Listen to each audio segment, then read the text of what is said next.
ഞാനും അനുവുമായിട്ട് പ്രശ്നങ്ങൾ ഉണ്ടായിട്ടുണ്ട്. ഒരുപക്ഷെ എന്നെക്കുറിച്ച് വലിയൊരു ആരോപണം അവിടെ ആദ്യം ഉന്നയിച്ചത് അനുമോളാണ് ഇല്ലേ. എന്നിട്ട് ഞാനും അനുമോളും ഫൈറ്റ് ഉണ്ടാവുകയും അനുമോള് ഞാൻ പറയാം, അനു അതൊക്കെ അവിടെ കഴിഞ്ഞു. അനുമോളോട് എത്ര തെറ്റുകൾ ചൂണ്ടിക്കാണിച്ചാലും അനുമോൾ അത് അക്സെപ്റ്റ് ചെയ്യില്ല. അത് ഞാൻ അതിന് മുമ്പും പറഞ്ഞിട്ടുണ്ട്. നീ ചെയ്ത തെറ്റാണെന്ന് പറഞ്ഞാലും അതിൽ ന്യായീകരിക്കാൻ ശ്രമിക്കും കുറേ കാര്യങ്ങൾ എല്ലായ്പ്പോഴും. ആദ്യം തെറ്റ് സമ്മതിക്കണം, അതെ ഞാൻ ചെയ്ത തെറ്റാണ്.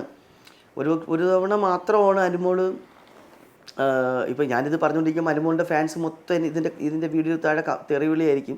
സ്വാഭാവികം, എനിക്ക് സന്തോഷമുള്ള കാര്യം തന്നെയാണത്.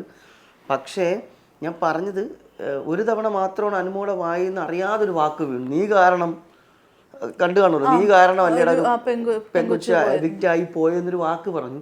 അതിനുശേഷം പെട്ടെന്ന് അനുമോൾ വന്നിട്ട് ഞാൻ ദേഷ്യപ്പെട്ടപ്പോൾ എന്തിനാ നീ അങ്ങനെ പറഞ്ഞെന്ന് ചോദിച്ചപ്പോൾ ഒരു അനുമോൾ വന്ന് എൻ്റെ കാലിലൊക്കെ വീണിട്ട് പറഞ്ഞു, ചേട്ടാ ഞാൻ അറിയാതെ സംഭവിച്ചു പോയതാണെന്ന് പറഞ്ഞു.